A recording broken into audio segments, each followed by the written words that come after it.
Hola chicos y chicas del C-System, les habla y les saluda el profe Campos. El día de hoy vamos a ver corte y saturación recta de carga del transistor BJT. Vamos a entender entonces qué es la operación de corte y saturación de SBJT. El transistor BJT se puede usar en circuitos de control en los cuales es necesario activar o desactivar algún dispositivo. Para ello se le polariza para que trabaje en regiones de corte y saturación en forma alternada. Se dice que el transistor BJT trabajará como conmutador, es decir, como un interruptor o como un switch. El uso del BJT en corte y saturación es muy útil. Por ejemplo, si se tiene un circuito mediante el cual se quiere controlar el encendido y el apagado de un foco, pero resulta que el circuito no es capaz de suministrar corriente suficiente para encender ese foco. En estos momentos se necesita trabajar con un transistor en corte y saturación, como lo vemos en la figura que se está mostrando. La siguiente figura muestra formas más comunes de polarizar el transistor BJT. En este caso tomamos a un transistor NPN, cuando lo que se quiere es que este transistor trabaje en corte y saturación. RC representa la carga del dispositivo que se quiere controlar. Este puede ser un LED, un foco, un relé, un motor, entre muchos otros dispositivos, la cual necesita que funcione adecuadamente con su tensión y su corriente. La tensión VCC del circuito de polarización se iguala a la tensión que necesita la carga. Es decir, si la carga es de 24 volts, aquí tendrá que ser 24. Si la carga es de 5 volts, aquí tendrá que ser de 5 volts. La corriente IC será la corriente que necesita la carga. A través de RB llegará la señal de control, la cual debe ser suficiente o debe de ser de suficiente tensión para encender el diodo base emisor. Es decir, la tensión mínima que necesitamos pues debe de ser de 0.7. Por lo tanto, aquí la tensión que necesitamos es una tensión mayor a 0.7 volts. Y la resistencia B dependerá de la cantidad de corriente que tome para que nosotros podamos saturar nuestro transistor. Vamos a hablar en primer instante de cómo funciona nuestro transistor en corte. Para tener nuestro transistor en estado de corte, lo que necesitamos es tener una señal. En este caso, en este circuito, es una señal de entrada cuadrada. En otras palabras, en un instante tenemos el valor máximo de voltaje y en otro instante tenemos 0 volts. Debemos de cumplir siempre la cualidad de que la corriente colector es beta veces la corriente de la base. Cuando estamos hablando de corte, nuestra corriente de colector debe de ser 0 y por lo tanto nuestra corriente de la base pues va a ser 0. ¿Esto cuándo ocurrirá? Ocurrirá cuando el voltaje de la base sea 0, o en caso contrario si tenemos un voltaje fijo por medio de un interruptor abierto. En otras palabras, no debe de existir corriente de base. Si la corriente de base es nula, es decir, no existe, no circula, mi corriente es 0, pues mi corriente de colector también lo será. Tenemos que hacer entonces el análisis de la malla 2. En la malla 2 tenemos que nuestra ecuación es VCC menos IC por RC menos el voltaje colector emisor, y esto es igual a 0. Si lo que deseamos es saber el voltaje colector emisor y nuestra corriente de colector es 0, este producto se vuelve 0. Por lo tanto, el voltaje colector emisor es igual al voltaje de la fuente. En otras palabras, no existe corriente a través de RC y todo el voltaje caerá automáticamente entre las terminales colector y emisor de nuestro transistor. Si hablamos ahora de saturación, para que un transistor se sature de forma adecuada, ahora sí vamos a hacer circular una corriente de base a través de este transistor. Y esta corriente de base tendrá que ser suficiente y necesaria para saturar este transistor, y que al saturarse el voltaje entre colector y emisor en teoría se vuelve 0, que en la vida real no va a ser 0, va a ser un voltaje muy pequeño. Por eso es necesario que tú lo midas con tu multímetro. Al medir este voltaje que es tan pequeño, muy aproximadamente a cero, en nuestros cálculos lo vamos a tomar como cero para hacerlo más fácil, todo el voltaje que tenemos en VCC recae en la carga, en este caso en la parte del colector, y de esta manera todo el voltaje llega a la carga y la carga se acciona. Para ello es necesario tener bien calculada la corriente que va a circular a través de la base para que suceda la saturación. ¿Cómo calculamos esa corriente de la base? Bueno, pues tenemos nosotros que IC es beta veces la corriente de la base. Basta con despejar de esta ecuación la corriente de la base. Pero aquí hay algo bien importante que debemos de tomar en cuenta. Como el transistor es un poco sensible a la temperatura, a las variaciones de voltajes y demás, debemos de asegurar esta saturación, y por práctica se dice entonces que para evitar problemas con la saturación, esta corriente de base la multipliquemos por 5 y con eso aseguramos nosotros la saturación, independientemente si este transistor sube o baja su valor de beta por causa de variaciones de temperatura o voltaje. Entonces multiplicamos nuestra corriente de base por 5 y de esta manera pues aseguramos dicha saturación. Vamos a ver qué pasa con el análisis de esta malla 1. Observamos que para el análisis tenemos a VBB menos IB por RB menos el voltaje base emisor, esto igualado con 0, como podemos apreciar aquí. Lo que necesitamos ahora pues es despejar la resistencia de la base, que resistencia de la base va a ser VBB menos voltaje base emisor entre la corriente de la base. Aquí recalco, esta corriente de la base debe estar multiplicada por 5 para asegurar nuestra saturación. Una vez que ya tenemos todos los valores de corte y saturación, podemos nosotros hablar de la recta de carga. La recta de carga es una recta que se grafica sobre las curvas características de salida de nuestro transistor. Ya habíamos hablado de estas curvas características, que es una curva que se grafica voltaje colector emisor contra corriente de colector. Y aquí es donde vamos a trabajar ya sea en la reacción activa, en la reacción de corte o en la reacción de saturación. ¿Cómo trazamos esa recta? Sencillo. Sobre el eje de las X, es decir, sobre el eje de voltaje colector emisor, el voltaje de corte es igual al voltaje VCC. Y aquí colocaremos nuestro voltaje que tenemos de nuestra fuente VCC y tendremos aquí un punto que será VCC, 0. Y el punto en saturación es igual al voltaje VCC entre RC. Vamos a dividir el voltaje VCC entre la resistencia de la carga y esa será mi corriente de saturación, y colocaremos el punto sobre el eje de las Y, que en este caso vendría siendo el eje de IC, y este punto tendrá de coordenadas 0, IC. Unimos ambos puntos y formamos nuestra recta de la carga, que esta recta de la carga tendrá una ecuación de recta igual a la ecuación que nosotros conocemos como ecuación de salida del transistor, que vendría siendo VCE igual a VCC menos RC por IC. Esto ya lo conocemos. De aquí que podemos rescatar lo siguiente, que la corriente de saturación para este caso siempre será igual a VCC entre RC, y que el voltaje colector emisor de corte siempre va a ser igual a VCC. ¿Y en qué me ayuda saber cómo utilizar un transistor en corte y saturación? Bueno, pues es el principio básico para utilizar este transistor en diferentes circuitos, como puede ser un puente H.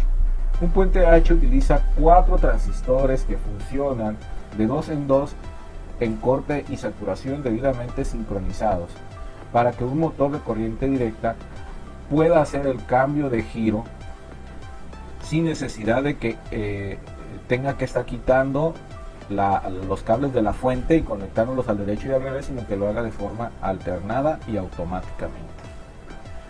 Más adelante vamos a ver un ejercicio que lo utilizarán ustedes para su práctica y podamos entender mejor el funcionamiento de corte y saturación de un transistor BJT. Hola jóvenes, vamos a trabajar con este circuito de práctica para entender mejor el funcionamiento de corte y saturación de nuestro transistor. Observamos que tenemos el transistor conectado en el colector, es decir, en la carga, un relevador de 24 volts que deseo yo manipular a través de una fuente de 3 volts. Y mi transistor va a funcionar como un interruptor on-off y lo vamos a llevar de estado de corte a saturación. ¿Cómo funciona? Tengo una fuente de 3 volts donde las tierras, aquí es un tip, las tierras se deben de unir con la fuente de 24 y le voy a conectar un interruptor. Cuando el interruptor esté abierto, es decir, el interruptor está apagado, no va a circular corriente a través de la resistencia de base, lo que significa que voy a estar en estado de corte. Por lo tanto, el voltaje entre colector y emisor va a ser de 24 volts, lo que significa que nuestro relevador va a estar desenergizado, es decir, va a tener 0 volts. Voy a tener una corriente de colector de 0 amperes. Y al estar desenergizado, pues el polo de nuestro relevador va a estar normalmente cerrado, lo que significa que va a estar encendido el LED verde. Una vez que yo cierre el interruptor de la fuente de la base, voy a llevar a mi transistor al estado ahora de saturación, porque va a circular a través de la resistencia de la base una corriente de saturación. Esta corriente de saturación va a hacer que entre las terminales de colector y emisor teóricamente exista un voltaje de 0 volts y que los 24 se vayan directos al relevador, haciendo que este relevador se energice. Al energizarse, cambiará el polo de normalmente cerrado a normalmente abierto, y esto hará que se prenda mi LED rojo. Y así es como va a estar funcionando mi transistor en estado de corte y saturación, manipulándolo a través del interruptor que tengo conectada a la fuente de la base. Para esto necesitamos saber los siguientes datos. ¿Qué tipo de transistor voy a utilizar? Bueno, el transistor que voy a utilizar es un 2N2222 que me soporta un voltaje de 45 volts, suficientes para los 24 que voy a utilizar. Y me dice que funciona con una corriente máxima de 600 miliamperios y que tengo una beta mínima de 100. Al medir mi transistor, mi beta fue de 240 y es la que voy a utilizar para realizar los cálculos. También es necesario saber qué datos tengo de mi relevador. Sabemos que que mi relevador va a funcionar con 24 volts, pero la bobina tiene una resistencia de 1600 ohms y que se activa este relevador con 15 miliamperios. ¿Esto qué significa? Como observamos en nuestro circuito, pues no tenemos resistencia de colector. Por lo tanto, la resistencia de la bobina, que la vamos a medir de aquí, es decir, en los extremos, con nuestro multímetro, y la vamos a comparar con los datos que tenemos en nuestra hoja de datos. Eso significa, pues, que tenemos entonces como datos que tenemos una beta medida de 240. Tenemos una resistencia de la bobina que va a ser igual a la resistencia del colector de 1.6 kilo ohms. Y vamos a tener una corriente de colector para que funcione de 15 miliamperios. Según hojas de datos, por lo tanto mi corriente de saturación debe de ser de 15 miliamperios, mi corriente C de saturación. Con estos datos vamos a empezar a hacer los cálculos para calcular entonces mi resistencia de base, que es lo que me interesa para que funcione este circuito. Vamos a trabajar en condiciones de saturación, y en condiciones de saturación quedamos que el voltaje de colector a emisor debe de ser igual a 0 volts. Y tenemos una ecuación que dice que corriente de colector es beta veces la corriente de la base.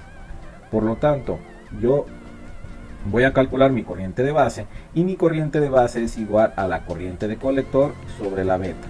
Esto significa que si yo quiero una corriente de colector de 15 miliamperios y tengo una beta de 240, voy a obtener una corriente de base igual a 62.5 microamperios.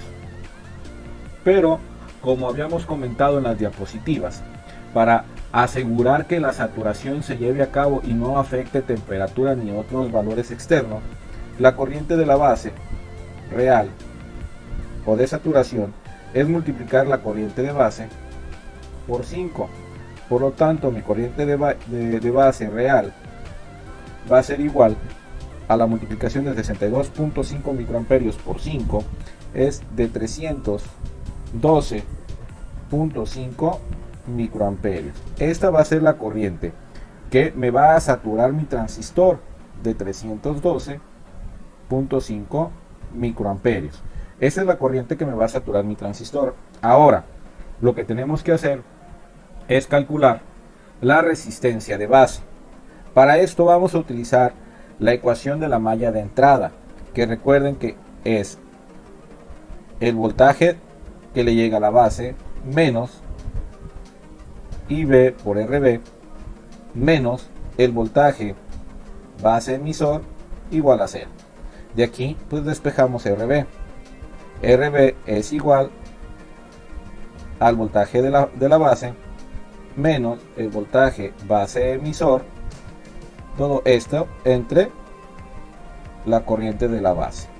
Si sustituimos, que vemos que aquí tenemos a la base 3 volts menos 0.7 volts de la unión entre los 312.5 microamperios. Por lo tanto, la resistencia de base va a ser igual a 7.36 kilo ohms. Como no tenemos resistencias comerciales de 7.36 kilo ohms, esto las vamos a unir, o vamos a unir dos resistencias en serie. La vamos a formar con una resistencia de 6.8 kilo ohms con una de 560 ohms y me va a dar los 7.36 kilo ohms, que va a ser mi resistencia de base. Y de esta manera yo ya tengo mi resistencia de base, que va a ser de 7.36 kilo ohms. Ok, yo ya tengo mi resistencia de base. Para poder saturar mi transistor. Pero como una vez que se energice mi bobina, aquí voy a tener 24 volts. Y si le llega a 24 volts a cualquiera de estos dos LEDs, los voy a quemar. Lo que necesito es calcular las resistencias para que cuando haya 24 volts, estos LEDs no se me quemen. Primero debemos de saber con qué datos funcionan nuestros LEDs.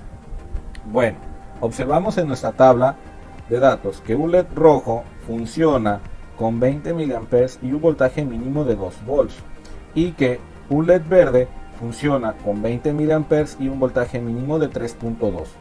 Con base en estos datos vamos a calcular la resistencia de los LEDs. Vamos a comenzar con el LED verde, que en este caso es la resistencia 1.